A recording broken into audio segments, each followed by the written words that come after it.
Hello and welcome to another top tip video on how to approach paper 1 of the language GCSE.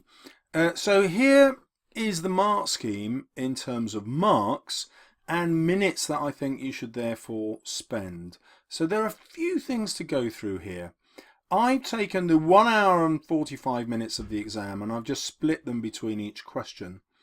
And the first thing you might notice is the exam paper tells you to spend 15 minutes just reading. And that, of course, would give you fewer minutes per question. Now, I'm going to recommend to you not to spend 15 minutes reading. Well, why is that? Well, because it's impossible to remember more than 4 new things. That's just the science of learning. So, if you spend time learning more than 4 new things on the paper, it's actually not worth it. And the other reason is you only score marks when you start writing. So really you want to start reading and then answering the question based on what you're reading. Now that has 2 massive implications for you. Implication number 1 is that the most important reading question is therefore not 1 or 2 or 3. It is 4. That's the one where you have to consider the whole text. Similarly, it's worth 20 marks, right? Which is 12.5% of your whole GCSE, that one question. So it's actually super important to read the extract fully there and answer question 4 first. Now, some students have an issue with that, so you don't have to follow my advice. Just going to explain, though, why my advice should work brilliantly for you.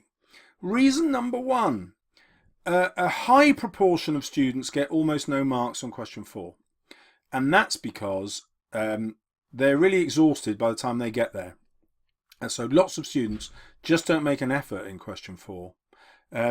Now, the next bit of information you need to know is that on average, question 4 gets quite high marks. Students do better on question 4 than the other questions. Well, question 2 and question 3. So that means that marks on question 4 are easier to get, because if there are loads of people who give up by the time they get to question 4, there must be lots of others who are getting much higher marks on question 4 for the average on question 4 to be so good. Therefore, question 4 is actually one of the easier questions, and you should do it first of the reading paper.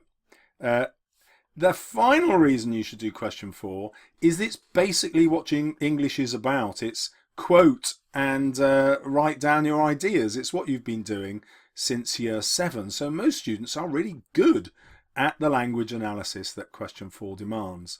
So really, again, another top reason to do it first out of the reading questions. Now, don't do that if that makes you scared, because going into the exam scared isn't going to help you. But if what I've said to you makes sense, then do that as your first reading question. However, question 5 is worth 40 marks, and this is 25% of your whole GCSE. And what you will find is a huge number of students don't even bother to write an answer to question 5 because they're so demoralized by the time they've got to the end of question 4. What does that mean? It means that you are much more tired by the time you get to question 5 and therefore are more likely to do less well than you should. So the exam tactic I'm going to hotly recommend to you is that you do question 5 first. Now, what that means is after less than an hour, after an hour and 15 minutes, you will have done 60 out of the 80 marks for this paper. That means you will already have smashed this exam with half an hour to go. So I really strongly recommend that you do question 5 first. Some students have written to me and said, yeah, I agree with you, Mr. Salles. Question 5 first makes a lot of sense, but then psychologically I feel safer going 1, 2, 3, 4 on the reading paper. Well, that's fine. You know, why not do what you feel safe with? But getting question 5 out of the way first really puts you in charge of this exam and will give you higher marks. And a final top tip is about question 1. Whatever you do, do question 1 last. And let me just tell you why. The average mark for question 1 across every single student is 3.5 marks. In other words, question 1 is so easy, it's almost impossible not to get the marks. Therefore, if your timings go wrong and you've only got 1 minute left at the end of the exam, you get all those 4 marks because you will have learnt that text inside out doing question 2, question 3 and question 4. You will already know that text backwards.